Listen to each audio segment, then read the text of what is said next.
السلام علیکم، welcome to national virtual academy. آج ہمارے پاس ایک بہت ہی امپورٹنٹ ٹاپک ہے، اس کی ہم آؤٹ لائن، تھیسس اسٹیٹمنٹ اور انٹروڈکشن لکھیں گے۔ تو ہمارے پاس کون سا ٹاپک ہے؟ Globalization, pros and cons. Globalization, اس کے فائدے اور نقصان۔ تو سب سے پہلے ہم کیا کریں گے؟ آؤٹ لائن بنانے کے لیے انٹروڈکشن لکھیں گے، اوپر انٹروڈکشن۔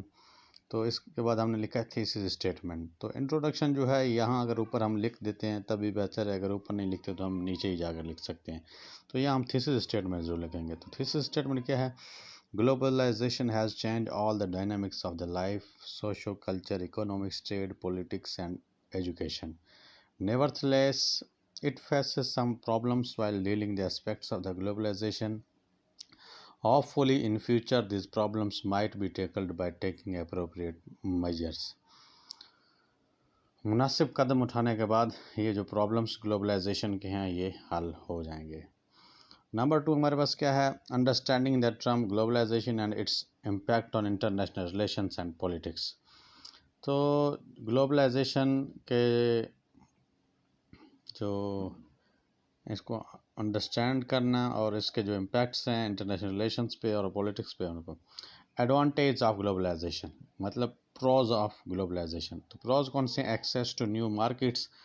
تو کیا ہو سکتا ہے کہ ہم نیو مارکیٹس میں جلدی پہنچ سکتے ہیں۔ Interface Umang various religions and cultures. تو ہارمنی، اتحاد پیدا ہوتا ہے مختلف بین المذاہب، مختلف مذاہب اور ثقافت میں۔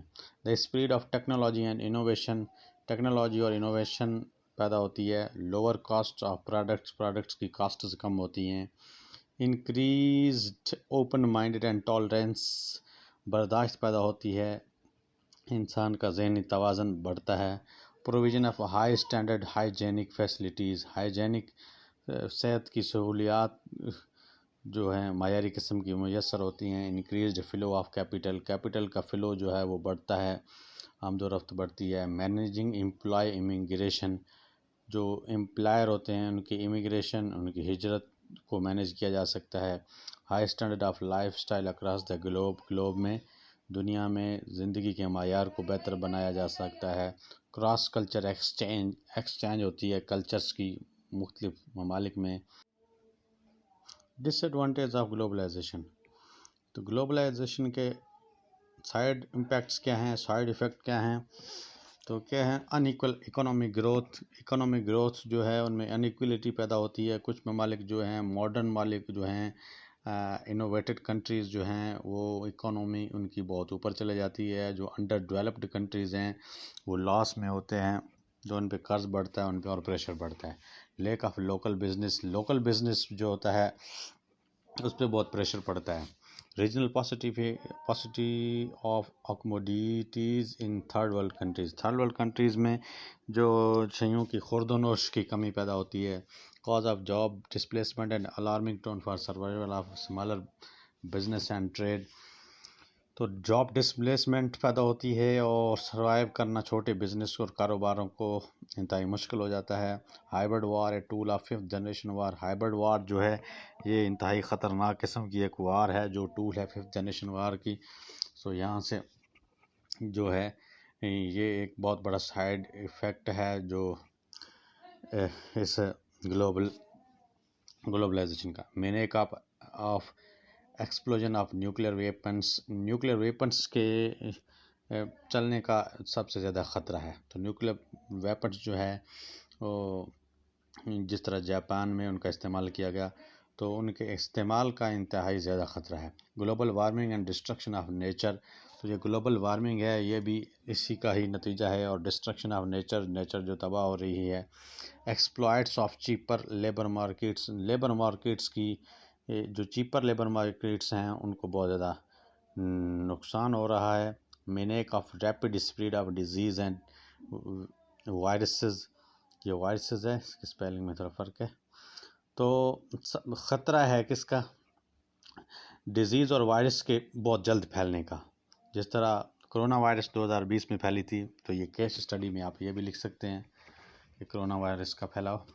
آگے چلتے ہیں، یہ آپ ضرور لکھیں، مینیفیسٹیشنس آف گلوبلائزیشن۔ تو گلوبلائزیشن کے کازز کیا ہیں؟ گلوبلائزیشن کیوں پیدا ہوئی، دنیا گلوبل ولیج کیوں بنی ہے، تو اس کے مینیفیسٹیشنز کیا ہیں.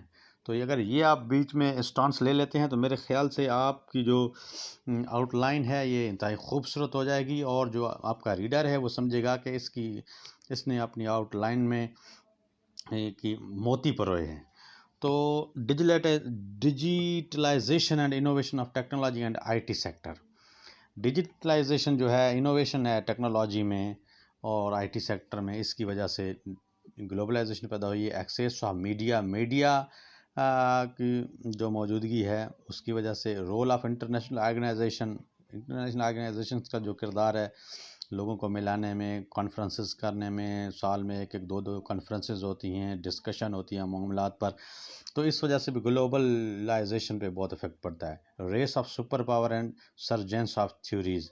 سپر پاور بننے کی جو ریس ہے اور جو تھیوریز کا جو معاملہ ہے، جس طرح رشیا کی تھیوری ہے اور اس کے علاوہ سوویت یونین یا امریکہ یا اس طرح کی جو تھیوریز ہیں، ڈکٹیٹرشپ یا ڈیموکریسی وغیرہ، یہ جو تھیوریز ہیں یہ بھی لوگوں کو اکٹھا کرتی ہیں، یہ بھی گلوبلائزیشن کی طرف لے جانے کا ایک قدم ہے. Effective role of regional and international activities, common health games, sports and Nobel prize ceremonies. جو افیکٹو رول ہے ریجنل اینڈ انٹرنیشنل آرگنائزیشنز کا، یہ ایکٹیویٹیز جو پیدا ہوتی ہیں، اسپورٹس گیمز یا نوبل پرائز سرمنی جس طرح کی، یہ لوگوں کو ملانے کا ایک سبب بنتی ہے، جس کی وجہ سے لوگ جو ہیں اس گلوبلائزیشن کی جانب تیزی سے بڑھتے ہیں. ریکمنڈیشنز، ان کے حال، سالوشن کیا ہیں، سالوشن کی طرف بڑھتے ہیں. Government should provide lucrative digital facilities. تو گورنمنٹ کو چاہیے کہ یہ مفید ڈیجیٹل فیسلٹیز اپنے شہریوں کو میسر کرے. International organizations and states should sign agreements to curb the race of nuclear weapons and arms. International organizations یا جو اسٹیٹس ہیں ان کو سائن کرنا چاہیے کہ جو نیوکلیئر ویپنس یا آرمز ہیں ان کی روک تھام کیسے کی جا سکتی ہے. Effective and quick steps should be taken to solve the international disputes. متاثر کن اور تیز اقدام اٹھانے چاہیے انٹرنیشنل جو ڈسپیوٹس ہیں ان کو حل کرنے کے لیے، جیسے کیس اسٹڈی میں کشمیر یا رشیا یوکرین ایشو وغیرہ ہیں، تو ان کو سالو کرنے کے لیے. Number D, pragmatics measures should be taken to hindrance the dangers of hybrid war. Social media, regular media, hybrid war کو قابو کرنے کے لیے، اس کو روکنے کے لیے معیاری قسم کے قدم اٹھانے چاہیے. Need to promote local and regional markets. ضرورت ہے اس بات کی کہ مقامی اور جو ریجنل مارکیٹس ہیں ان کو پروموٹ کیا جائے. Provide appropriate facilities to the companies to work in the country to bring development and prosperity. تو کمپنیز کو اپروپریٹ قسم کی سہولیات دینی چاہیے، سیکیورٹی میسر کرنی چاہیے تاکہ وہ ملک میں ڈیولپمنٹ اور پراسپرٹی لا سکیں. تو اس کے بعد کنکلوژن آ جائے گا. تو یہ انٹروڈکشن ہے جو اوپر میں نے نہیں لکھا، اب میں نیچے لکھ رہا ہوں، تو آپ دیکھیں اب اس انٹروڈکشن کو کیا ہے. Globalization refers to the process of trade, marketing, politics and socio culture across the borders. Globalization یہ کیا چیز ہے؟ یہ اکراس دا بارڈرس جو ہے پولیٹکس، مارکیٹنگ، ٹریڈ اور سوشل کلچرس کی کیا ہے، رد و بدل ہے. It has influenced every aspects of life, even jobs, learning, communication and international relations. اس نے دنیا کے ہر ایک محاذ کو متاثر کیا ہے، اس میں جاب ہے، کمیونیکیشن ہے اور انٹرنیشنل ریلیشنز ہیں. It is because of development of I T sector and transformation from traditional to digital methods. یہ کیوں ہوا ہے؟ یہ اس وجہ سے کہ آئی ٹی سیکٹرس جو ہے اس کی ڈیولپمنٹ کی وجہ سے، اور جو ٹرانسفارمیشن ہوئی ہے ٹریڈیشنل ٹو ڈیجیٹل میتھڈس کی جانب جو ہم بڑھے ہیں اس وجہ سے. It provides more chances to access in different markets of the world. یہ چانسز دیتی ہے مختلف مارکیٹس میں جانے کا. Instead of benefits it has some disadvantage like menace of nuclear ایکسپوژن.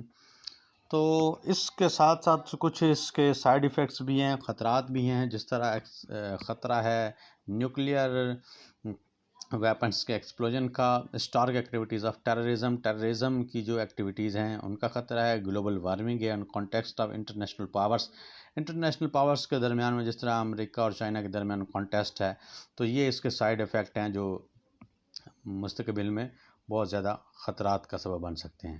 It is hopefully said that these problems will be curtailed by taking appropriate measures. یہ امید کی جا سکتی ہے کہ مناسب اقدام اٹھانے کے بعد ان مسائل کو حل کیا جا سکتا ہے. تو یہ ہم نے انٹروڈکشن لکھا ہے. انٹروڈکشن اس سے بڑا بھی ہم لکھ سکتے ہیں، لیکن اگر ہم بڑا نہیں لکھ سکتے تو کم سے کم اتنا ضرور ہو، 70-80 ورڈز تک، 90 ورڈز تک ضرور ہونا چاہیے. اور اس سے بڑا بھی آپ لکھ سکتے ہیں، 150 200 ورڈز 250 ورڈز تک بھی آپ لے جا سکتے ہیں. وہ آپ کی مرضی، آپ جتنی لینتھ کا مطلب بنانا چاہیں آپ بنا سکتے ہیں. اللہ حافظ.